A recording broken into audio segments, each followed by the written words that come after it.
আল্লাহ তাআলা রহমতেরই দুয়ার খুলেছে, হায়রে আল্লাহ তাআলা রহমতেরই দুয়ার খুলেছে।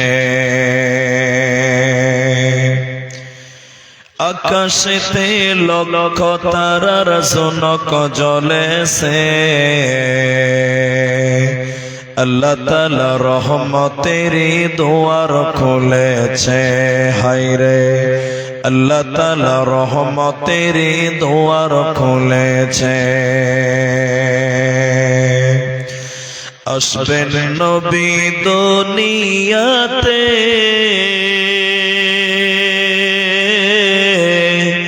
লেখা আছে ইনজিলেতে,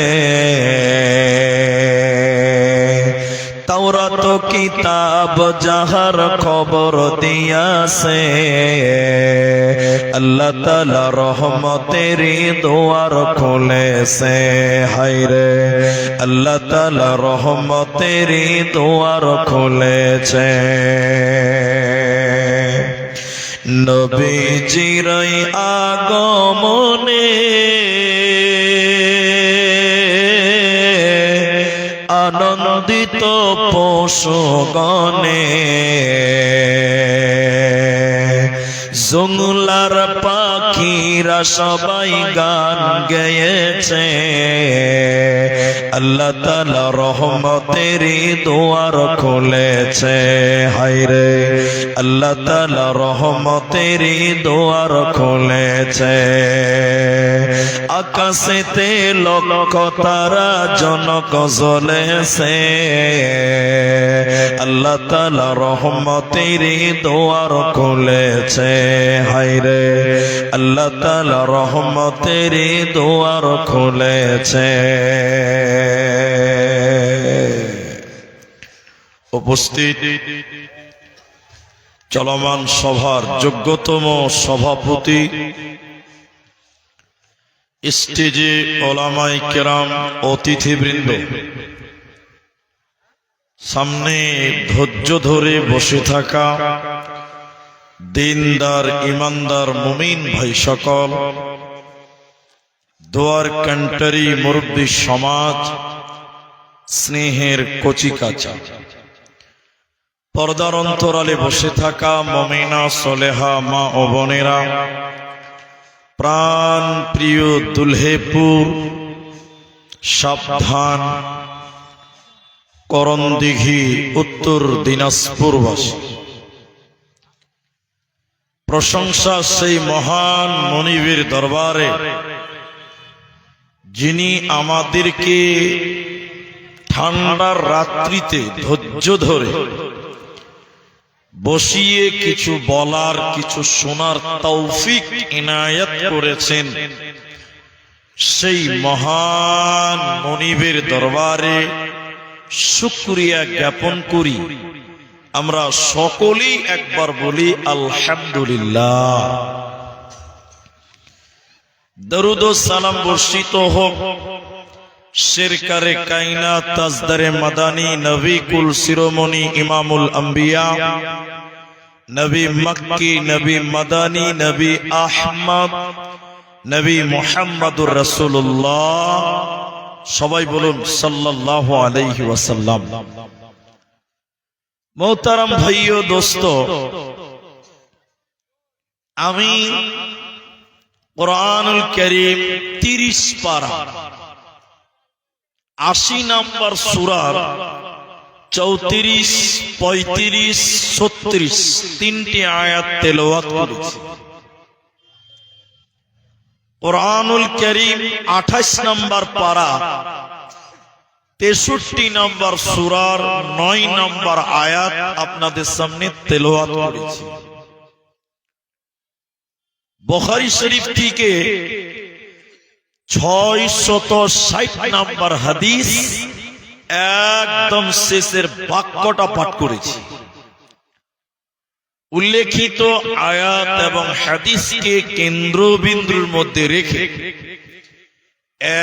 একটি বিষয়ের উপরে কিছু কথা বলবো, যদি আল্লাহ তৌফিক দেন তো। আলাইহি তাওয়াক্কালতু ওয়া ইলাইহি উনীব। আমি মাত্র 1 মিনিট দুটি কথা বলবো। যারা বসে আছেন ভাই, 11:30 বাজে, আমার কিছু করার নাই। আপনারা ধৈর্য যতক্ষণ ধরবেন ততক্ষণই আলোচনা করতে পারবো। এই এলাকায় এই বছর কয়েকটা জালসা হলো আমার, তার মধ্যে ভোপলা মাদ্রাসা, ওই তেলিয়ান মোড়ে, এখানে আমি কয়েকটি বিষয় আপনাদেরকে বলেছি। আবার এখানে গত বছর এসেছিলাম, এই জায়গাতে মসজিদে জালসা ছিল। সেদিন জান্নাতের সুসংবাদ প্রাপ্ত মানুষ কারা বলে গেছি, আপনাদের হয়তো মনে আছে। আমি 8টা গুণ বলেছিলাম। আজকে আমার আলোচ্য বিষয় হলো কিয়ামতের দিন কেউ কারো কোনো উপকার করবে না। এই বিষয়ের উপরেই কথা বলবো। আপনারা শুধু একটু মুখ খুলবেন, আপনারাও বলবেন। একবার বলেন, কিয়ামতের দিন কেউ কারো কোনো উপকার করবে? বলেন না। যারা মুসলিম দাবি করেন, নামাজি মানুষ যারা, তারা জানে আয়াতুল কুরসি বলে একটা আয়াত আছে কোরআনে। আয়াতুল কুরসি বলেন আপনারা, আছে না নাই? কোরআন সূরা নাম্বার 2, পারা নাম্বার 3, আয়াত নাম্বার 255, রুকু নাম্বার 33, আয়াতুল কুরসি। আয়াতুল কুরসির ভিতরে একটা শব্দ আমি বলছি আপনাদেরকে, একটু ধৈর্য ধরেন, নচ্চর করবেন না। কি আছে? মান যাল্লাযী ইয়াশফাউ। একটু মুখ খুলে বলেন, আছে না নাই? আছে। মান যাল্লাযী ইয়াশফাউ, আল্লাহ বলছেন কে কে কে তোমাদের জন্য সুপারিশ করবে? কে? আল্লাহর সামনে কথা বলবে, তোমাদের জন্য কে? তোমাদের ব্যাপারে আল্লাহর সামনে কথা বলবে, এরকম কোন ক্ষমতা পৃথিবীর কোন মানুষদের জীবনে সবাই বলেন হবে না। একজন মানুষ, তিনি আল্লাহর সামনে মানুষদের জন্য কথা বলবেন। তিনার নামটা গোপন রাখলাম, পরে বলবো। আর 2 মিনিট যদি বসেন তাহলে আরেকটু কথা শুনেন। এখন শীতের দিন, ঠান্ডার দিন, সকালবেলা মানুষ রোদ্রে বসতে চায়, চায় না? বলেন, রোদে যদি সকাল 8টার সময় কালাইয়ের রুটি হাত পাকা হয় তাহলে কেমন হবে? জি ভাই, খুব মজা হবে। জি, সকালবেলা ঠান্ডার দিন কালাইয়ের রুটি রোদের বেলায় মজা লাগে, কিন্তু বলেন গরমের দিনে সকাল 5টার সময় সূর্য উঠে, মনে হচ্ছে টেম্পারেচার কত, সকালবেলা রোদ্রে যাওয়া যায়? বলেন, এত তাপ, এত উষ্ণতা, এত ক্রিয়ন, ওই সূর্যের তাপ আপনি আমি সহ্য করতে পারি না। চাচা দুপুর বেলায় ছাতা নিয়ে রাস্তায় হাঁটছে, বাবজি বৃষ্টি নাই, ছাতা কেন? বলছে ভাতিজা রোদের তাপ সহ্য হয় না, তাই মাথায় ছাতা দিয়েছি। কেউ আবার গামছা দেয়, কেউ আবার পাগড়ি দেয়। ঠিক বললাম না? বলেন, একবার, অনলি একবার চিন্তা করে বলেন, একবার, যে পৃথিবীর উপরে সূর্যটা, আমার উপরে সূর্যটা, কত উপরে সূর্য আছে আপনার জানা আছে? জানা না? একটু মুখ খুলেন, জানা আছে? লক্ষ লক্ষ কিলোমিটার উপরে আছে। এরপরও সূর্যের তাপ আপনি আমি সহ্য করতে পারি না। কিন্তু কিয়ামতের দিন এই সূর্যকে মানুষের 1 মাইল উপরে, 1 বিঘত উপরে মানুষদের মাথার উপরে নিয়ে আনা হবে। সূর্যের তাপে মানুষেরা তার মগজগুলো টকবক টকবক করে ফুটবে, মানুষের চামড়া পুড়ে যাবে, মানুষের দেহ ঝলসে যাবে। সেই দিন মানুষের মাথায় ছাতা নেই, মানুষের পায়ে জুতা নেই, মানুষের পরনে কোনো জামা নাই, উলঙ্গ উলঙ্গ বিবস্ত্র খাতনাবিহীন সেদিন কিয়ামতের ময়দানে সূর্যের তাপে মানুষেরা দৌড়ে দৌড়ে দৌড়ে দৌড়ে হযরতে আদম আলাইহিস সালামের কাছে যাবে। আব্বাজান হযরতে আদম আলাইহিস সালামের কাছে যাবেন। সমস্ত হাসুরবাসী আদম নবীর কাছে গিয়ে বলবেন, আব্বা আপনি আল্লাহর নবী, আপনি প্রথম মানুষ। আজকে কিয়ামতের দিন সূর্যের তাপ সহ্য করা যায় না। আব্বা জান আল্লাহকে একটু আপনি বলে দেন, আল্লাহ যেন বিচার তাড়াতাড়ি কমপ্লিট করে দেয়, আল্লাহ যেন তাড়াতাড়ি বিচার সমাপ্তি করে দেয়। কিয়ামতের দিন সূর্যের তাপ সহ্য করা যায় না। হযরতে আদম আলাইহিস সালাম তখন বলবেন, না আমি আজকে আল্লাহর সামনে কথা বলতে পারবো না। আল্লাহ এত রাগান্বিত হয়েছে, আজকে আল্লাহ এত রেগে গেছে, আজকে আমি আদম আল্লাহর সামনে কথা বলবো না। তোমরা চলে যাও, অন্য অন্য নবীদের কাছে যাও। লোকেরা পেরেশান হয়ে যাবে। কিয়ামতের দিন হাসরবাসী পেরেশান হয়ে হযরতে আইয়ুবের কাছে যাবে, হযরতে ইয়াকুবের কাছে যাবে, হযরতে ইদ্রিসের কাছে যাবে, হযরতে মূসার কাছে যাবে। সমস্ত নবীগণেরা সেদিন বলবে, আমরা আল্লাহর সাথে তোমাদের জন্য কথা বলতে পারবো না। শেষের বেলায় মানুষেরা কিয়ামতের দিনে দৌড়তে দৌড়তে হযরতে ঈসা আলাইহিস সালামের কাছে যাবেন। হযরতে ঈসাও বলবেন, আমি পারবো না।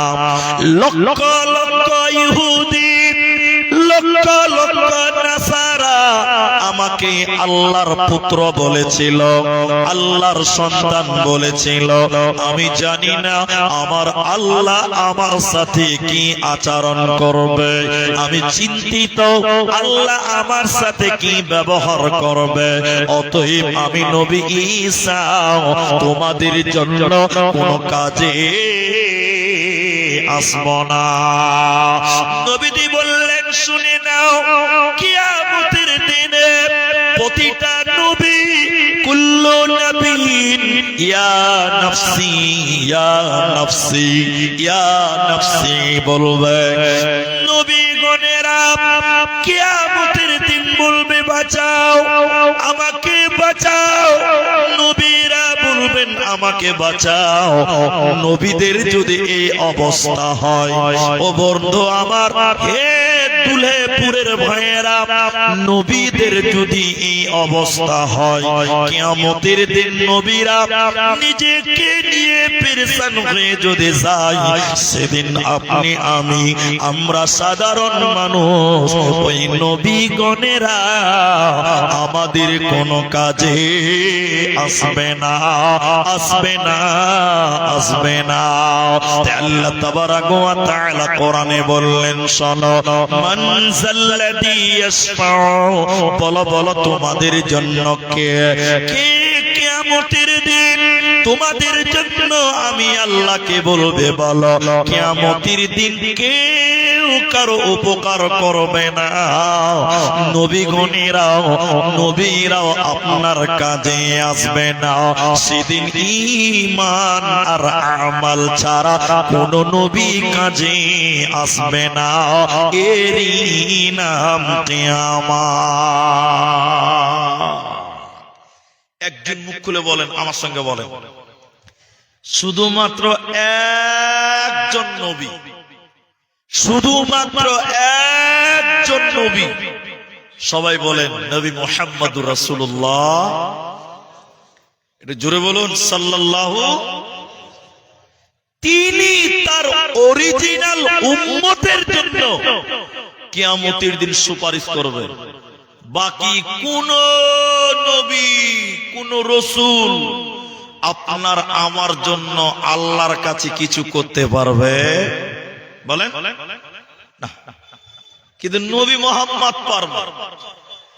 কিন্তু আমার মনে হয় না যে আমাদের মতন ঈমানদার লোকদের জন্য নবীজি সুপারিশ করবে। আপনার মনে হয়? এই আপনার মনে হয়? মনে হয় না। আমরা ওই কাজটাই করতে ভালোবাসি যে নবী করতে মানা করেছে। একটু ঠিক কিনা জোরে বলে দেখায় আপনাকে, দেখায় এদিকে দেখে। আমাদের নবী বলেছেন তোমরা মুসলমান দাড়িকে লম্বা করো, মোচকে গোপকে ছোট করো। এই সত্য করে বলেন, এখন মুসলমানের দাড়ির খবর নাই, 3 ইঞ্চি লম্বা মোচ। ঠিক বুঝি না জোরে বলে। রাসূল বলেছেন দাড়ি লম্বা করো, মোচকে ছোট করো। এখনকার মুসলমান মোচকে বড় করছে, দাড়ির কোনো খবরই নাই, উল্টাটা করতে ভালোবাসে। ঠিক বললাম না? জোরে বলেন। রাসূল বলেছেন, আমার দিকে দেখে, রাসূল বলেছেন পুরুষেরা ফুল প্যান্ট, পায়জামা, লুঙ্গি, জামা, জুব্বা তোমরা টাকনুর উপরে পড়ো। পুরুষ তোমরা টাকনুর উপরে পড়ো, মেয়েরা টাকনুর নিচে পড়ো। আচ্ছা এখন একটু সবাই বলেন, এখন বেশিরভাগ পুরুষেরা টাকনুর নিচে পড়ে না উপরে পড়ে? নিচে পড়ে। তাহলে রাসূল যেটা করতে মানা করেছে আপনি ওইটাই করেন, তাহলে আপনার জন্য নবী সুপারিশ করবে? এরা বাংলা বুঝে না নাকি ভাই? করবে। যে নবী যা বলে তার উল্টাটা আপনি করেন, আপনার জন্য নবী সুপারিশ করবে? এটা কোনদিন হতে পারে? বন্ধুরে আমার, আল্লাহ তাবারক ওয়া তাআলা কোরআনের ভিতরে বললেন ওই কিয়ামতের দিনে পৃথিবীর কোন মানুষ নয়, অন্য কোন নবীও নয়, শুধু তাই নয়, তোমার নিজের ছেলে তোমাকে দেখে পালিয়ে যাবে, তোমার স্ত্রী তোমার কাজে আসবে না, তোমার মা তোমার কাজে আসবে না। আল্লাহ 30 পারা সূরা আবাসার ভিতরে বললেন ইয়াউমা ইয়াফিরুল মারউ মিন আখি। ওই কিয়ামতের দিনে ভাই ভাইকে দেখে দৌড়ে দৌড়ে দৌড়ে দৌড়ে পালিয়ে যাবে। সেদিন ভাই ভাইয়ের কোনো কাজে আসবে না। কিয়ামতের দিন ভাই ভাইকে দেখবে দৌড়ে দৌড়ে পালিয়ে যাবে। ওয়া উম্মিহি ওয়া আবি, আপনার মা আপনার বাপের কাছ থেকে পালিয়ে যাবে। আমার ভাই স্ত্রীকে কত ভালোবাসেন, স্ত্রীর জন্য দিল্লি, বোম্বাই, কেরল, গুজরাট থাকেন, স্ত্রীর সোনা গয়নার জন্য মুনিশ কাটেন। ওই স্ত্রী কিয়ামতের দিন ফাঁকি দিয়ে চলে যাবে, ওই স্ত্রী আপনার কাছ থেকে পালিয়ে যাবে। শুধু তাই নয়, মা বেটার কাছ থেকে পালিয়ে যাবে, বেটা মায়ের কাছ থেকে পালিয়ে যাবে। অতএব কিয়ামতের দিনে কেউ কারো কোনো কাজে আসবে না, কেউ কারো উপকার করবে না, নিজেকে নিজেকে নিয়ে ব্যস্ত হবে। তাহলে কিয়ামতের দিন কি হবে? নিজের ঈমান নিজের আমল দিয়ে বাঁচতে হবে, অন্যথায় বাঁচা যাবে না, যাবে না। এদিকে দেখেন, একদিন রাত হয়ে গেছে, অনেক রাত। আল্লাহ নবী বাড়িতে ঢুকছেন, এদিকে দেখেন, আসসালামু আলাইকুম। তো বাড়িতে ঢুকছে, আয়েশা কাঁদছে, আয়েশা কাঁদছে, নবীর স্ত্রী কাঁদছে, এইদিকে দেখেন। তো রসুলের মাথা কাজ করে না। এই এই এই আয়েশা, তুমি কাঁদছো কেন? আয়েশা, তুমি কাঁদছো কেন? আয়েশা, তোমাকে কে কি বলেছে তার নাম বলো, কে বকলো তার নাম বলো, বিচার করবো, বলো কে বকেছে। আয়েশা কাঁদছে কাঁদছে। দেখেন দেখেন দেখেন দেখেন, রসুল থাকতে না পেরে নিজের শরীরের জামা দিয়ে আয়েশার চোখের পানি মুছছে, এরকম মুছছে আর বলছে, আয়েশা কাঁদছো কেন? আয়েশা কাঁদছো কেন? রসুল নিজে নিজের জামা দিয়ে আয়েশার চোখের পানি মুছছিলেন আর বারবার জিজ্ঞাসা করলেন, আয়েশা তুমি কাঁদছো কেন? আচ্ছা বলেন, আপনার স্ত্রী কাঁদছে, আপনি বারবার খবর নিচ্ছেন, নিজের জামা দিয়ে চোখের পানি মুছছেন, তাহলে আপনার স্ত্রী কি ভাববে? আমার স্বামী আমাকে অনেক ভালোবাসে। ভাববে কি ভাববে না? বলেন বলেন। আর আপনি জালসা শুনতে এসছেন, এদিকে বাড়িতে যে দেখেন স্ত্রী কাঁদছে, কাঁদছে কেন? বাড়িতে ভালো লাগে না। তখন আপনার স্ত্রী কি ভাববে? ই মানুষ লয়, ই অমানুষের বাচ্চা আছে। ঠিক বললাম না? জোরে বলে। গরম পানি দিবে, পালে বিষ এনে দিবে, বিষ খেয়ে মরে যায়। রসুলের বিবি কাঁদছে, বিশ্ব নবী বারবার জিজ্ঞাসা করলেন আর চোখের পানি মুছতে বলছে, আয়েশা তুমি কাঁদছো কেন? কেন কাঁদছো? কি হয়েছে বলো বলো বলো বলো বলো। দেখেন ভালোবাসা। তা আয়েশা দেখছেন যে বাহ, আমার স্বামী নবীজি আমাকে অনেক ভালোবাসে। তা আয়েশা কাঁদছে কেন ওটা বলবো, একটু বলেন, একটু দাম। আয়েশা এবার বললেন, ইয়া রাসূলুল্লাহ, ইয়া হাবিবাল্লাহ, উসফিয়াল মুজনিমিন রাহমাতুল লিল আলামিন। নবী গো, আমি বাড়িতে কেঁদেছি, আমার চোখে পানি।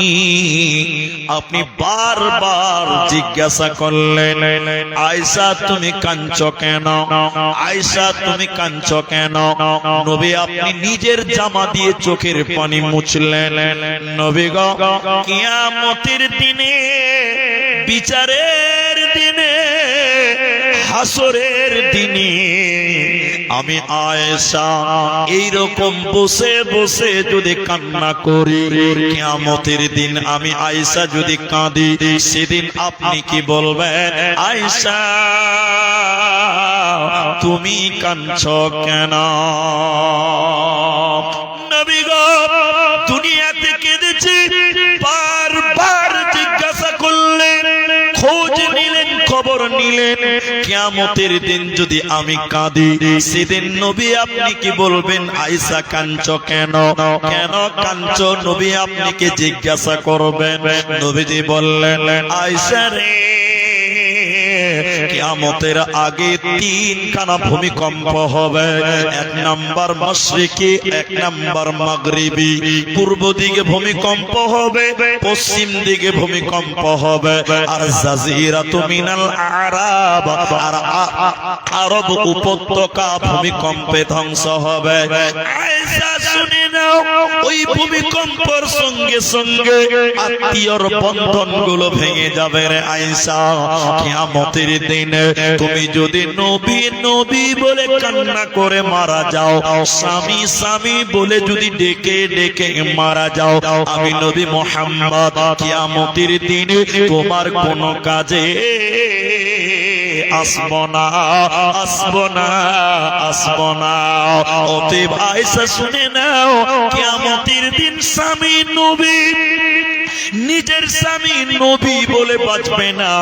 কিয়ামতের দিন ঈমান আমাল, ঈমান আর আমাল, আমালের এটা যে দুনিয়াতে রেডি করে নাও। কিয়ামতের দিন বাঁচতে গেলে আমলের এটা যেটা রেডি করে নাও, তাহলে তুমি কিয়ামতের দিন বাঁচবে।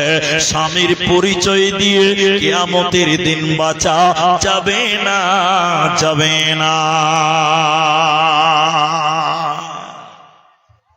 একটা লোক নামাজ পড়ে না, এখানেও আছে, এই গ্রামেও আছে, বয়স হয়ে গেছে 50 বছর। কত বছর বললাম বলেন আপনারা?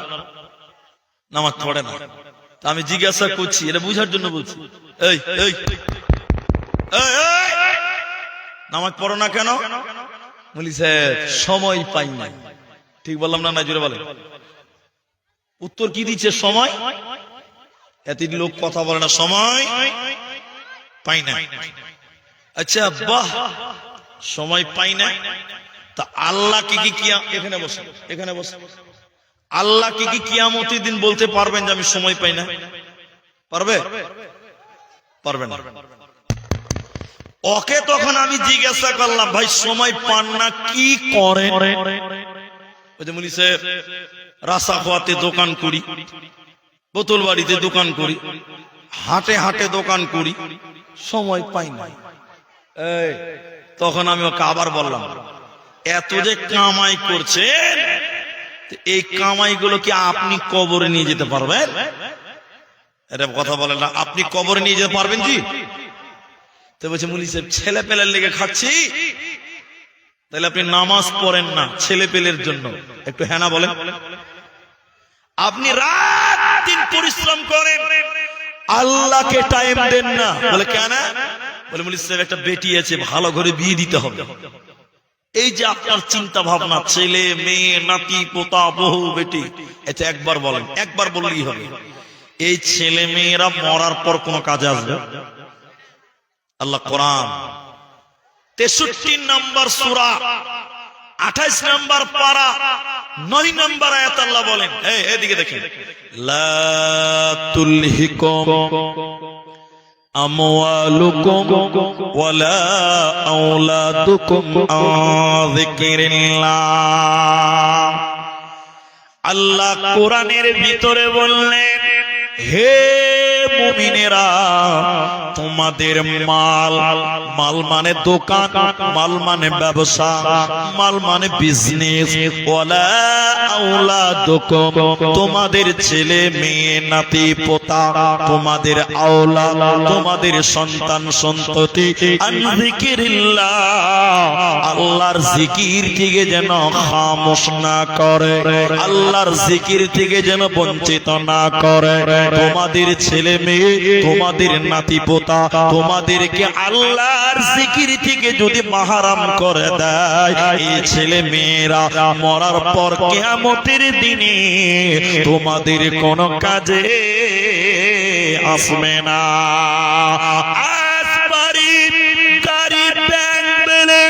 ছেলে মেয়ের জন্য করলেন, মরার পর এরা আপনার উপকারে আসবে না, মরার পর এরা কোনো কাজে আসবে না। তাহলে দুনিয়াতে নিজের জন্য কিছু করতে হবে, ছেলে মেয়ে কোনো কাজে আসবে না,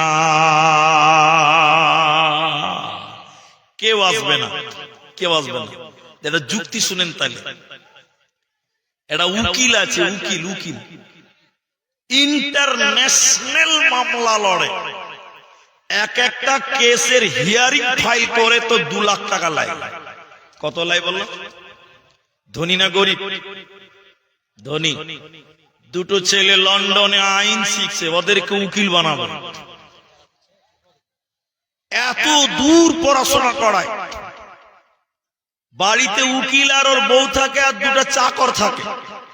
এই ঠান্ডার রাত্রিতে উকিল ওর বউকে নিয়ে লেপের তলে গার মারিয়ে ধরে সুন্নত আদায় করছে, এটা তো নেকির কাজ। এবার হাসছে, ওর বউকে নিয়ে লেপের তলে ধরে শুয়ে আছে, এটা নেকির কাজ। উকিল ওর বউকে চুমা দেয়, ওর বউ ওকে চুমা দেয়। হঠাৎ 5 মিনিট পর উকিলের বুক ব্যথা, একদম থারফার থারফার করছে।